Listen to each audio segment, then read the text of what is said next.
Lo sabe usted, es el lunes de mesa legislativa. Saludamos con muchísimo gusto a Alejandra Barrales, senadora de Movimiento Ciudadano, a Carolina Giaggiano, quien es senadora del PRI, y a Luis Armando Melgar, senador del Partido Verde, con quien conversaremos sobre la reforma a la ley de telecomunicaciones.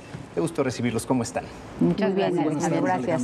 Alejandra, senadora, el jueves comenzaron estos conversatorios, estas mesas en el Senado. Y bueno, hay preocupación, la CIRTA, MEDI, hablan de una posible censura y riesgos en las modificaciones. Sí, efectivamente. Lo primero que diría, Tocayo, es que esto fue posible gracias a que levantamos la voz. Venimos de un intento de albazo, un asalto a la libertad de expresión de manera repentina. Nos presentan una reforma de más de 300 páginas. De ley completa. Era una iniciativa, pero terminó siendo una propuesta de ley. Bueno, y habría que empezar por el principio. Se supone que todo esto inició porque había una preocupación porque un gobierno extranjero vino a hacer propaganda en nuestro país y derivado de eso entendíamos que venía una iniciativa para tratar de que eso no se volviera a repetir. Controlar ese tipo de contenidos, así es, ¿no? Ajá. Pero la sorpresa nos la llevamos cuando encontramos una ley completa de telecomunicaciones que con más de 300 páginas nos la presentan en la tarde, noche de un día y a la mañana siguiente nos citan para votarla. Nadie la conocía y estábamos hablando de una reforma que pues de verdad que sí iba más allá de cualquier idea, nos dejó a todos realmente sorprendidos, porque lo que plantea es muy delicado, plantea regresarnos a los tiempos en los que se buscaba controlar la libertad de expresión en este país. Afortunadamente pudimos levantar la voz, empezamos a evidenciar, a informarle a la ciudadanía por evidentes razones se alarmó, te alarma que una persona concentre tanto poder un área, que es lo que propone la iniciativa. Ajá. La nueva agencia digital, de transformación digital, tenga la facultad de decir si a alguien le gusta o no que lo que está hablando y de no ser así, que lo pueda bloquear. Carolina, en ese sentido, bueno, la agencia representaría una unidad de control, de quizás censura, dicen algunas voces, que sin mecanismos del todo claros pudiera pues desde silenciar a una persona o inclusive bajarle el switch a una plataforma digital, ¿no?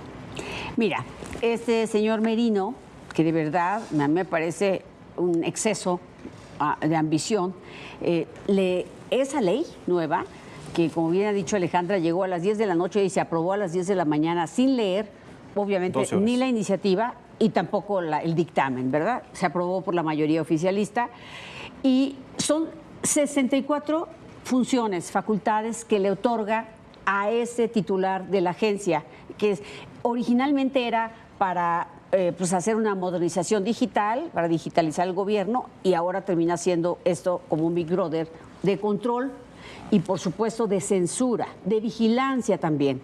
Entonces, evidentemente, sí, cuando me dicen es que regresar antes, eso es muy claro. Quiere decir que hemos avanzado y que hoy estamos en un punto donde hemos logrado llegar con mayores equilibrios. Pero sin órganos autónomos, él se queda con esa función.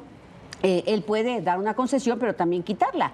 Pues Pablo Ignacio Taibó dijo que se le podía quitar a alguien la concesión a una televisora si ellos lo decidieran.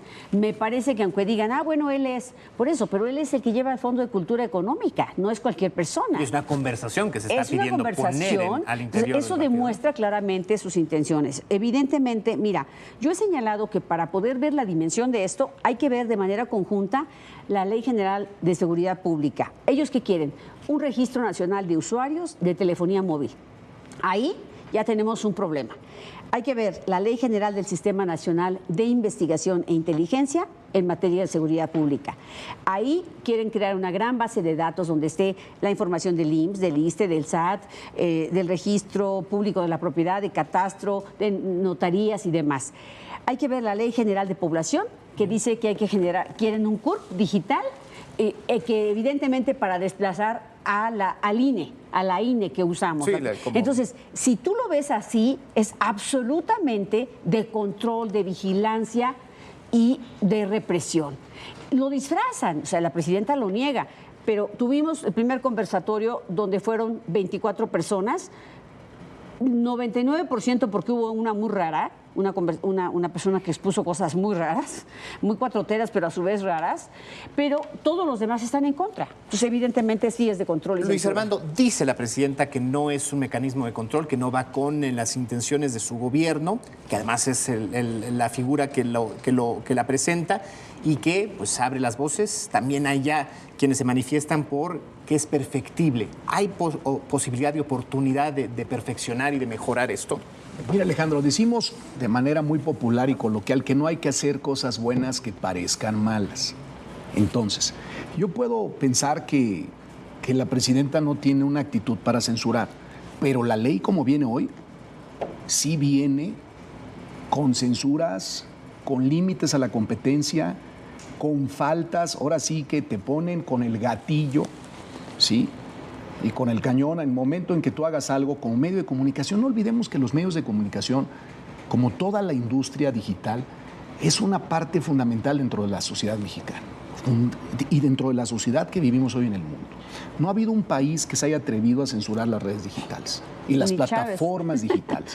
Y cuando quiso esto suceder en Egipto, como recordaremos hace algunos años, se armó todo un conflicto y le costó el cargo al entonces presidente. Cierto. Entonces, vuelvo a decir lo mismo, no hagamos cosas buenas que parezcan malas. Simple y sencillamente lo hagamos de forma transparente. El cómo llega la ley al Senado y cómo se procesa, de entrada como Cámara de Origen, nos deja a todos un muy mal sabor de boca. ¿Por qué? Porque si no había nada que temer, pues ¿por qué entonces el madruguete de que la ley llegue un día, la aprueben al otro día con esa premura, cuando una cosa de esta importancia para toda la sociedad es fundamental, con toda la transparencia? Y un detalle más, Alejandro. A ver, hoy se está preparando, se está eliminando un órgano colegiado. Para llegar a ese órgano colegiado, tuvo que haber una ley en 1995, la primera ley. Luego hubo una segunda ley que nos tocó a la compañera senadora Alejandra Barrales y a un servidor como senadores en ese entonces aprobar, bueno, la senadora votó en contra, pero su servidor sí voté a favor de una ley en julio del 2014. Y ahora nos mandan esta ley, pero te quiero decir que en ese entonces la ley se discutió, se vio, se le hicieron todas las modificaciones que se le tenían que hacer, porque había que generar y construir los consensos. Sí. Y hoy estamos en la misma situación. Bueno, ya fue, la mandaron, no pasó afortunadamente y hubo una recapacitación donde dijeron, oye, no vamos a entrar ya no un parlamento abierto. ¿Por qué no puede haber parlamento? Porque ya hay dictamen. Exacto. Entonces ahora entramos a un conversatorio, pero pues qué mal habla de nosotros, como un conversatorio, vamos a discutir una ley que ya aprobamos. Vamos a conversar. Y entonces, pues sí, pero celebro de cualquier manera la buena intención y el ánimo de escuchar. Ahora, ¿qué queremos? Sí queremos cambios y que hayan cambios a la ley para que garanticemos que lo que se esté haciendo no sea un retroceso, sino sea un avance para la sociedad mexicana que no se merece menos. Tengo una ronda de un minuto de reflexiones para cada uno de ustedes. Alejandra, ¿qué tendríamos que discutir? ¿Cuál tendría que ser el propósito de esta conversación a partir de ahora, ya que lo pusimos sobre la mesa? Bueno, la lista de preocupaciones es larga. Como aquí se dijo, me parece que un exceso, que un área que le reporta directamente a Presidencia de la República busque concentrar tantas facultades, desde las concesiones, desde esta capacidad de bloquear alguna plataforma, si considera que no va lleva el papel del Instituto Federal de Telecomunicaciones. Pues prácticamente lo que antes nos preocupaba que estuviera en manos de 9, de 11, 7, 9, 11, después fue moviéndose. Bueno, ahora lo que se propone es que esté en manos de una sola persona, que dependa directamente del gobierno. Esa es una primera preocupación. Lo otro, que a mí me preocuparía también, es que esto sea, como dicen coloquialmente, pues atole con el dedo. Sí. Hay un conversatorio, se dice espérense, vamos a oírlo, pero lo peor que puede pasar es que estés oyendo que el 99% de los ponentes, gente especializada, porque este es un tema muy especializado, de esto no puede opinar, lo digo de manera muy respetuosa, pero no puede opinar cualquier persona que esté ajena al alcance. La preocupación es que solamente vengan a este ejercicio y que no pase nada, que nos digan, ok, ya conversamos y va para adelante. Creo que eso sería lo peor que podría pasar. Y Carolina, ¿por qué la ciudadanía, aunque sienta que le es ajeno el tema, tendría que estar ocupada y preocupada? Mira, sin duda, el derecho a la libertad de expresión, el derecho, la libertad de prensa, es un pilar importante de la democracia y de todas las demás libertades. Tenemos que defenderlo todos, porque hay una gran manipulación de la información. Ya no tenemos órganos autónomos, ya no tenemos un instituto que administre la información pública y que la resguarde, que la proteja, que la cuide. Hoy lo que se pretende, yo qué pensaría, que deberíamos retirar esa ley y presentar una nueva de manera correcta, que realmente hable de que hay una presidenta demócrata, abierta, plural, porque hoy confunden ellos Estado con gobierno.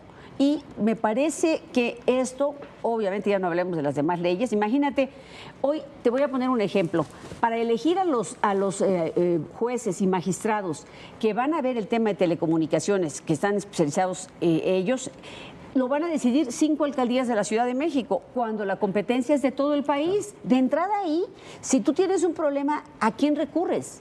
Ya no tenemos esa parte. ¿Yo qué pensaría? Deberíamos retirarla y presentar una nueva.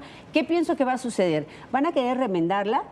Van a querer crear un órgano que haga la función que hacía el IFETEL, pero del gobierno. No va a tener una función constitucional y mucho menos de autonomía. Me parece que sí es un retroceso por donde lo veas. ¿Tú dirías, Luis Armando, que el camino es cuál?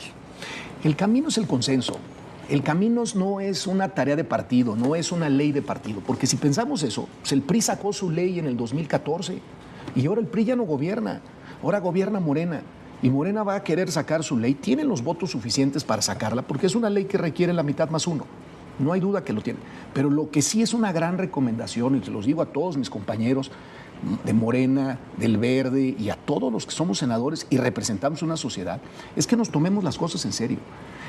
Cuando tú tienes una ley discrecional, una ley unilateral, eso no es parte de la modernidad que le debemos de heredar a nuestros hijos y con la que debe de trabajar una sociedad en un mundo globalizado, sin entrar a las violaciones del TEMEC, sin entrar a los temas constitucionales, porque también hay que ser atentos a que estamos en vísperas de entrar a una negociación o una negociación base cero del TEMEC.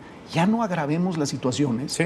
¿Por qué? Porque tenemos socios y tenemos que ser corresponsables con ellos. No podemos cambiar las reglas. Inclusive estas normativas dicen violan algunos de los estatutos. Violan varios. Por eso el consenso. Artículos. Lo que yo estoy diciendo es, en total armonía, trabajemos en consenso. Pues muchísimas gracias a los tres por estar esta tarde con nosotros. Les agradecemos infinitamente que se sumen a esta conversación. Muchas gracias. Gracias.